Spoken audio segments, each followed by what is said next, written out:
afternoon, guys. How's it going? Welcome to Rumble's Fish Room channel. So got some exciting news, guys.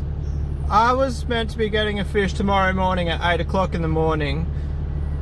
The flight lands at 4:30 today in the afternoon. Quarantine cutoff is 4 o'clock. I tried to change flights, but the guy delivering it couldn't get to the airport any other time. If he didn't deliver it at this time, it was going to be weeks to wait. It was a drama. So I said, as long as he bags it with plenty of oxygen. He bags it about 11 a.m. and then bagged up. So I pick it up at 8 a.m. in a tank by 9. That'd be 25 hours in a bag, which I said is perfectly fine. 25 hours is not too bad. I've actually had fish in a bag for like 3 days that got lost by a courier and they survived. So one fish, one bag, I'm not too worried. But I rang quarantine and booked it, and then I checked the flight, and the flight is 30 minutes early. So I rang quarantine. I was like, hey guys, my flight is registering to arrive at 4:05. Can we do the inspection? I'm a little bit stressed about leaving it overnight. I played the cards right, and they said yes. So I can pick it up anytime, because Mackenzie's Aviation is open 24/7. It's just the quarantine that is pre 4 p.m.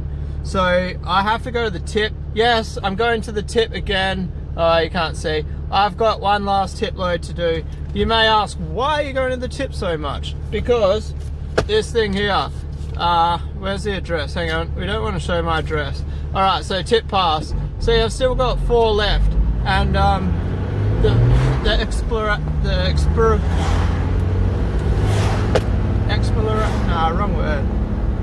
expiration?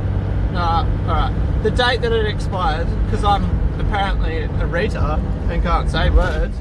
The date that it expires is tomorrow. So that's why I've been doing mad tip runs. This is the 3rd one in 2 weeks. This is only a small one. This one is all the interior doors from my house. So I don't know how long. I'll say 3 months, but time does get away from me. Several months ago, I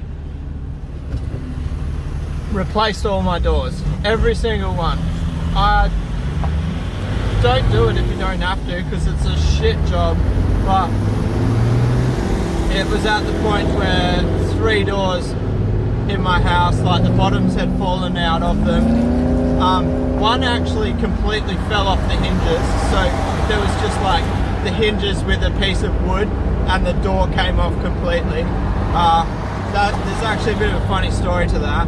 I was at work and I get a text message from the missus that said, why is there cardboard inside doors? And I was like, that's a really strange question. Why are you asking? And she's like, because one of our doors just completely fell in half. So anyway, yeah, that's rambling. That's got nothing to do with what we're doing today. So I'm going to drop off these doors, then I'm going to the airport to pick up this fish. Yes, you guys guessed it. It is a flowerhorn. I'm sorry guys, I'm so wrapped up in this flowerhorn business at the moment. I don't want you guys to think that I'm neglecting my Africans or whatever. I refuse to shut down African tanks for flowerhorns. So anything that's flowerhorn is expanding like tank space, if you know what I mean. Because at the moment I think I've got about 22 colonies of Africans. I don't want to reduce that number. I'm really happy with all my fish. So for me, the flowerhorns, I can grow them out in baskets and stuff, but I've only got one tank for breeding flowerhorns. I'm trying to limit myself to that because I don't want to get carried away. Imagine, I just don't like the idea of having a room full of flowerhorns. Like, I like variety in my life, and it could quickly turn into that if I let it. So I'll see you guys at the airport. So I'm waiting here at the airport, guys. The fish isn't off the plane yet, and just speaking to the guy that works here, he hasn't spoken to quarantine, but I've got my reservations. I just got to wait and see, I guess. If it doesn't come in, it's not the end of the world. The fish will be okay in the box until tomorrow morning, but it's a bit of a trek. Maybe, yeah, I don't know. I should have maybe sat at home and then rang up, but I'm here now. I'll let you guys know what happens. I got her, guys. It is literally, what's the time? 4:59. It was like 5 minutes to, and I was like, he's not coming. Next thing, the quarantine dude walks across, and he's like, fish is all good. I was actually just about to leave. So their cutoff time is 4 o'clock for flights. They work until 5, but you got to allow like half an hour, etc., for getting shit off the plane.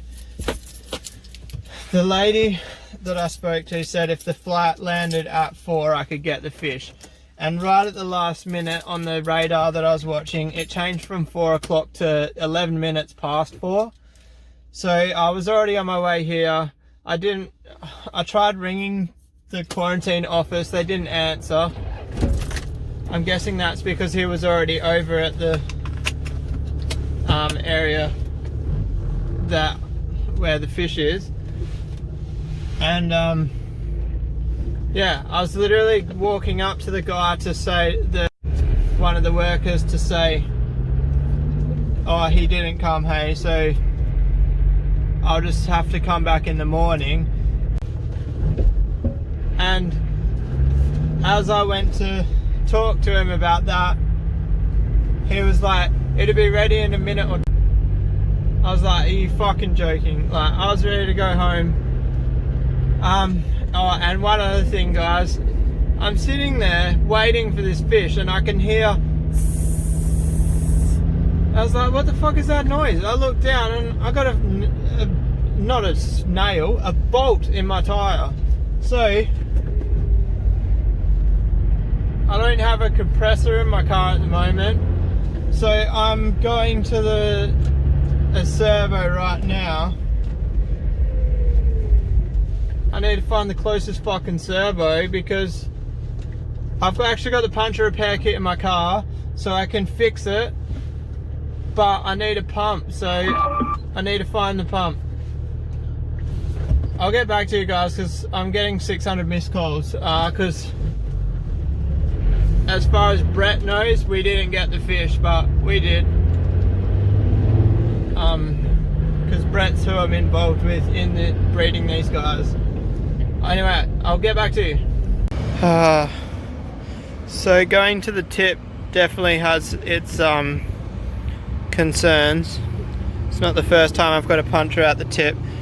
Now I've got no pliers or anything here. I've literally just got this kit, which is kind of annoying. It doesn't come with something to pull them out, but I don't think it's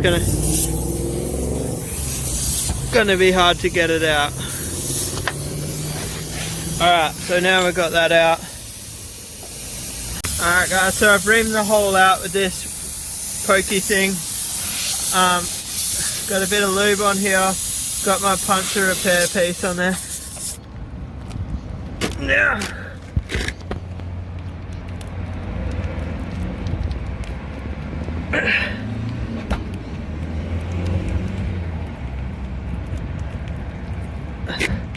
I don't know if I'm going to be able to do this with one hand, guys, sorry.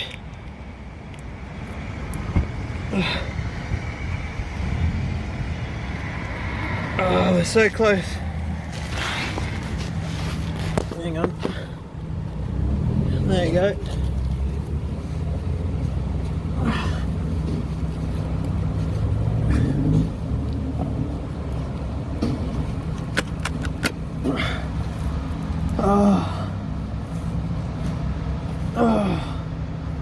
Alright, we're in, guys.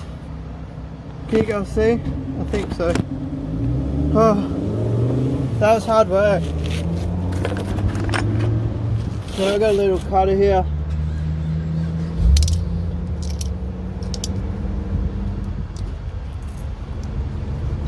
Cut these tags off.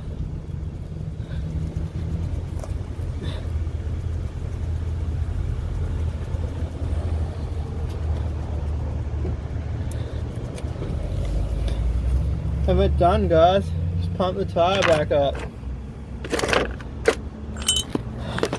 Seriously, I got this kit for my birthday 1 year from the in-laws. I never would have thought to buy it myself, really. I've always just bought like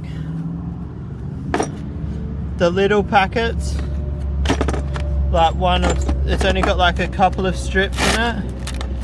But seriously, this big set is awesome.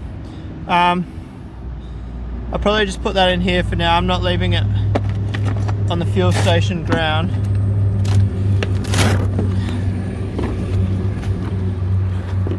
So I actually thought I almost thought it wasn't in my car. I couldn't find it. Turns out it was under my driver's seat. There's the subs for anyone wondering. Now we're just gonna pump it back up. She's in the tank, guys. So she is a good looking fish. Short face, nice blue. I'll get some nice photos of her tomorrow. Let her settle down. Charles is in next to her. Sorry guys, I've just wiped the glass. I spilt water everywhere. I might try to get some bloodworms into her and see if we can get her to lay as soon as possible. I don't know if Charles is ready yet, but there's only one way to find out. And this is the perfect girl for him. Look at them side by side. See if I can get... Look at them. I'm gonna get some insane fish if these guys do breed. Fingers crossed, eh? I'm going to wrap today's video up there, guys. If you liked it, hit like, hit subscribe, drop a comment. I love comments. I hope you enjoyed it. It was stressful. Seems a lot of my YouTube videos are stressful. Not because of you guys. I'm not stressed about making the videos, but as you guys can see, I seem to go through a few stressful situations. I hope you enjoyed it. I'll see you tomorrow, guys. Don't forget to hit subscribe.